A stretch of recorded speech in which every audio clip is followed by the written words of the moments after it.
What's up, guys? Taco Suffering here. The Phoenix Suns are making a huge trade soon.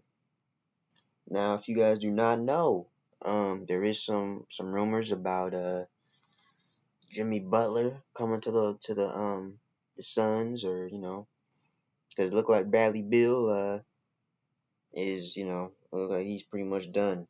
He's done in Phoenix.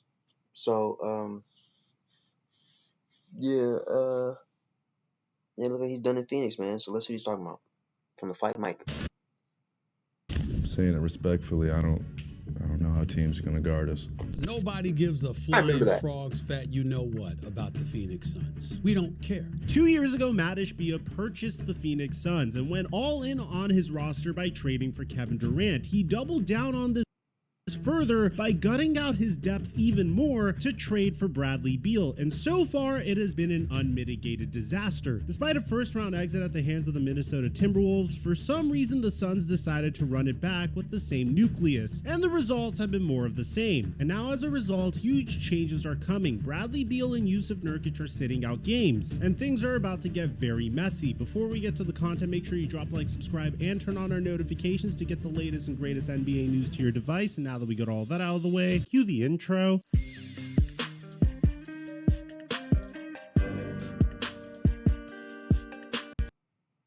Oh no, too long of an intro.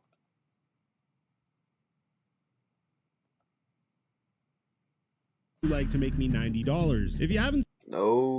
check 1212. What's going on, everybody? The Phoenix Suns have to be one of the most disappointing big threes in recent history. Actually, if you think about it, they're up there for one of the worst big threes of all time. Ever since they paired Kevin Durant and Bradley Beal with Devin Booker in what was originally thought to be a no-brainer decision of bringing together three of the best scorers in the game, the Phoenix Suns have continued to decline ever since their trip to the finals with Chris Paul and DeAndre Ayton. Now coming off of a season where they got swept in the first round of the playoffs and, until winning their last two games, started off this season 16-19. I think it's safe to say that we're a long way from this original interview from Devin Booker. I mean, saying it respectfully, I don't know how teams are going to guard us. But before we knock them too hard, I think we can all agree with the sentiment. I mean, bringing in three guys who could put the ball in the bucket like them was all but unheard of. It's easy to forget as of late, but even Bradley Beal literally had 2 seasons in a row where he averaged over 30 points per game. But things haven't quite turned out like that since Suns owner Matt Ishbia bought the team back in December of 2022 for a record $4 billion. But before I get into what the Suns' future could look like, I feel like we should give some honest takes about how exactly they have found themselves in such a situation. I mean, literally, how did all this happen? And this may be a bit of a wild take, but I don't think it's a secret anymore that we have been viewing a league dominated in recent years by player empowerment. But this isn't going to stop us from dropping some truth bombs now that it's beginning to look like this era may be coming to a close sooner than we originally imagined. You could actually go as far as to consider that this era may actually be amongst the several reasons why the NBA has been experiencing a decline in viewership, a topic that we did a huge deep dive on in our previous video, and in my opinion is one of the best videos we've made on this YouTube channel recently. Now, this is in no way to knock a guy who is without question one of the most gifted pure scorers in the history of the game, but it's just kind of hard to not notice the role that both the Lead GM and the Slim Reaper have played in all of this. After all, Kevin Durant has been part of 4 different big threes that have all, besides the Warriors, kind of just failed. We all know about the end of his time with Westbrook and OKC, how his journey with the Warriors ended, and how his time with the Nets fizzled out. But it seems like just yesterday that his latest venture into the world of super teams was beginning anew in Phoenix. And well, truth be told, it was kind of just yesterday. Neither Kevin Durant nor Bradley Beal have been with the team for even 2 years. In that time, the Suns were already on their 3rd head coach. The first one, Monty Williams, had recently taken the Suns to the finals and had also won NBA Coach of the Year. The second one, Frank Vogel, actually formally succeeded in winning the NBA championship with the Lakers in the bubble. Yes, it counts! That championship counts! Find the lowest priced health plans at healthforcalifornia.com. Get a quote?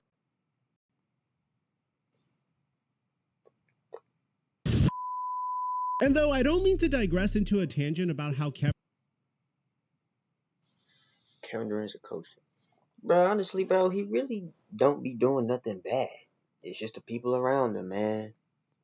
You know what I'm saying? Hint, hint, Draymond. But I like Draymond. You know what I'm saying? If he started suplexing niggas and you know what I'm saying, Superman punching like Roman Reigns, I'm cool with it. Cause that's Draymond. You know what I'm saying? It's kind of entertaining when he be doing that actually.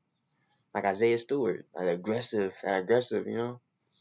But I don't know, bro. I just feel like Kevin Durant, he just be in his own lane, bro. If you watch his interviews, he just be in his own lane. He just be playing basketball. That's all it be. He just be playing basketball. The people around him might be doing that stuff. So don't blame KD. And KD, come on back home, bro. Come on home back to the Warriors, man. Win a few championships. Cause Curry, man, by himself is boo boo. He needs more people, man. You know what I'm saying? Kevin Durant is low-key a coach killer. It's just that he's clearly an integral part of the recipe right now when talking about the Suns. In the 6 years since he left the Warriors, Durant is on his 6th different head coach and has only 2 playoff series wins to show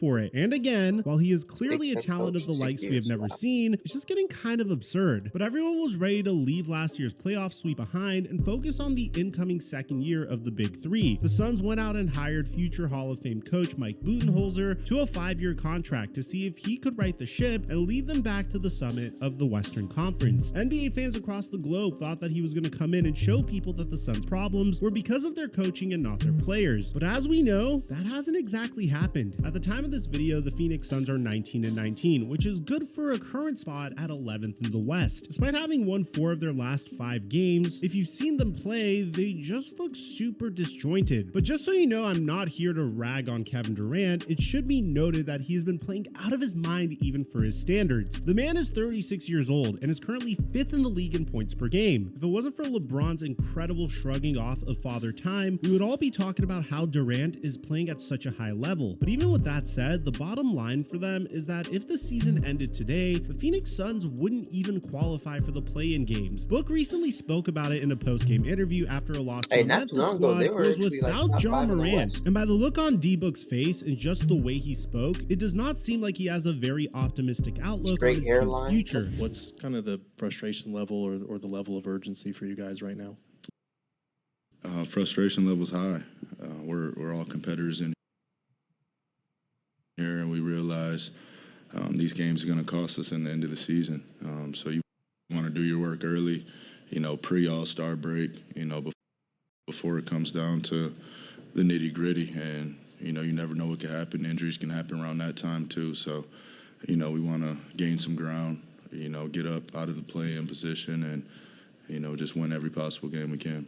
As bad as that looks, what I think is actually interesting is if you read between the lines of this whole situation is the truth about who's actually at fault. Is it the players, the coach, the GM, or is there actually another possibility? Could it not just be that their roster has simply been constructed for an era of the NBA that is either dying or no longer exists? It's a question worth asking, because as of this moment, we're all kind of just left wondering where exactly the Suns go from here. Being that their situation has them in basketball purgatory, it's good to see that they're at least trying to shuffle some pieces around to see if they can breathe a bit of life into their crumbling season. Just this week, they made the move to not only bring Draymond Green's best friend Yusuf Nurkic off the bench, but also Bradley Beal. And though originally you could speculate that this could have been done just to bring some balance into the rotation, you don't bring a player that is making as much money as Bradley Beal off of the bench, ever. Rumors have it that the Suns have recently had their fair share of locker room trouble, including a supposed incident where Bradley Beal didn't appreciate how lightly Booker and Durant were taking yet another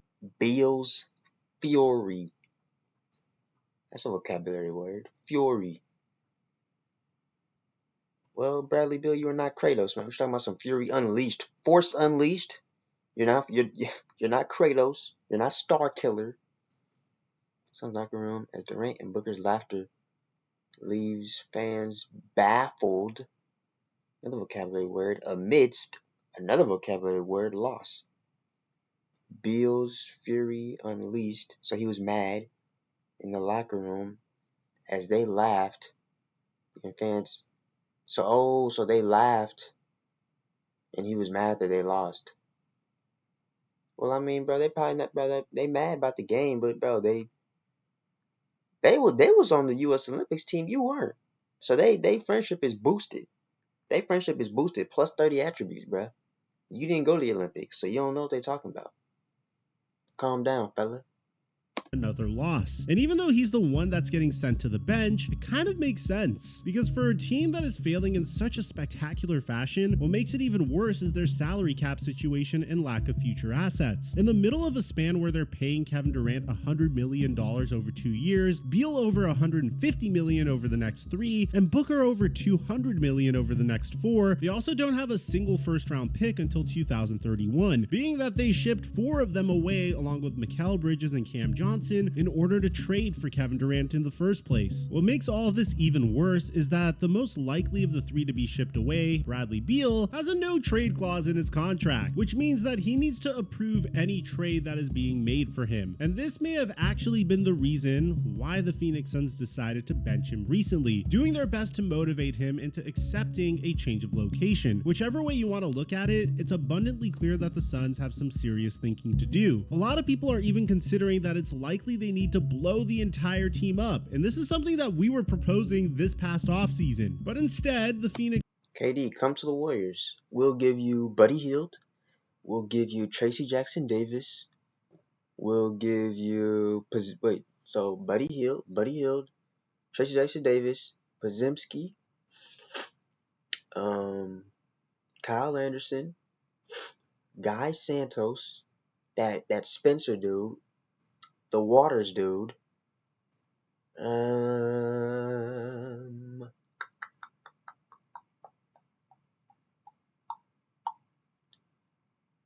Dennis Scrotum. We'll give you 8 players, and we'll give you a first round pick and some cash. That's 10 things. You come to the Warriors, buddy.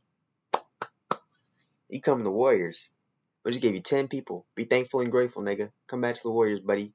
Suns decided to put a band-aid on it. Instead of trading away Kevin Durant, Devin Booker, and Bradley Beal to get their assets back, they decided to hire coach Mike Budenholzer and pursue a legitimate point guard in Tyus Jones. But unless they literally just start winning games out of nowhere with the current roster, the whole situation just seems to be unfixable. And with all the various reports that are out there, it's actually a little more confusing than it probably needs to be. Initial reports indicated that Beal would have essentially vetoed a trade that would have sent him to Miami in part of a package that was to include Jimmy Butler. However, since his move to the bench, Beal has apparently come out and stated that he would be okay waiving the trade clause as long as the trade was to the aforementioned Heat or to the Lakers or Nuggets. But then Brian Windhorst came out with a bombshell report from Beal's actual agent and said that Beal waiving his trade clause is not even in consideration at this time. So it seems like everywhere we're looking, there's conflicting information about this situation. But despite the previous reports about Beal entertaining... Have you noticed YouTube has way more ads than it used to? Here's how you can block them for free. This is Pi, and it blocks ads everywhere you go. Other options, I think at this point it's pretty much somewhat of a stalemate. But the drama doesn't stop there, as there are reports involving other Phoenix Suns stars. Ever since Kevin Durant decided to forego signing a longer extension with the Suns, fans are speculating that he could also get traded as well. KD is currently only signed through this season and the next. This could make him another possible chip to be moved, being that the Phoenix Suns would obviously prefer to move him whenever possible rather than lose him for nothing after next season. Out of the rumors that are out there surrounding him right now, the most exciting and interesting of all of them is definitely a return to his old stomping grounds. Being that the Golden State Warriors have their own fair share of troubles, a KD Bay Area reunion would certainly give fans across the league something to get excited That would feed generations. about. I mean, how cool would it be to see KD and Steph team up once more to make one final push towards a banner? But if that doesn't happen, another team that could potentially trade for Kevin Durant is the Dallas Mavericks. The Mavericks sending away Durant's former teammate Klay Thompson in order to bring him alongside Kyrie Irving and Luka Doncic. Now, before I get to the last option, to a team that I actually think may be the best current fit for him, I can't help but laugh that if KD did somehow wind up in Dallas, that he would be playing for yet another big 3. Nonetheless, the last major team I think would be that's three ISO people again. Bro, is it gonna work, bro? That's multiple ISO pure teams. Nets, Suns, Mavericks, there's 3 ISO teams. There's 3 ISO players each. A great fit for him would be the Houston Rockets. And yes, even though the rumors about reuniting him with Ime Udoka in Houston have been a little bit overstated, it still just kind of seems like Houston would be among the best possible trade partners for both teams. This is because they could essentially just return to the Suns everything that they lost in the trade for KD. And though it's from an interview since just before the 2024 draft, a quote from Woj actually spoke on why this could work for Phoenix. The implications of the Rockets landing the Suns picks: Houston wants to trade for Kevin Durant, and that becomes far easier if they can return the Suns picks that they gave up in the Durant deal to the Nets. Suns have said they're keeping Durant for now, but that could change next season. But now Houston has the picks to make the Suns whole again. As crazy as it would be to see KD wind up with another team, the Suns also do have another option that doesn't involve him. It would be sad to see him go, but the only original member of the Suns' Big Three could also wind up being sent off. Things have gotten so bad in Phoenix that Devin Booker isn't even safe, and rumor has it that an up-and-coming team has their eyes set on the $220 million shooting guard. The San Antonio Spurs could swoop in and steal him, being that the Spurs are currently 18-19. This could not only give them a chance to make some noise this year, but it would also give the new duo a chance to get to know how to play alongside one another before next year and beyond continues. Who knows? Maybe it could be the spark the Spurs need to get the ball rolling on a return to Western Conference dominance. Whatever happens with the Suns and their failed Big Three, I think we can all agree that it was worth a shot. Nobody can blame them for swinging for the fences, even if it didn't work out. The bottom line, though, is that with all these possibilities in the air right now, only time will tell who ends up going and who ends up staying. Let me know what you guys think about this in the comment section down below. Apart from that, the NBA has never had more problems than they do now. I made a whole video on it previously, and I'll leave it in the end screen and tell you why. I'll meet you guys there, and aside from that, I'm your boy Mike. I'm dropping our mic until our next. Hey man, good video. Yeah, good video. I just feel like I don't know, man. I feel like should come back to the Warriors. Durant, I think you should come back to the Warriors, bro. You know what I'm saying? Like I said, we'll give you 10 things. I mean, it's a couple of apples, a couple of slices of cheese, and a half-eaten pretzel, but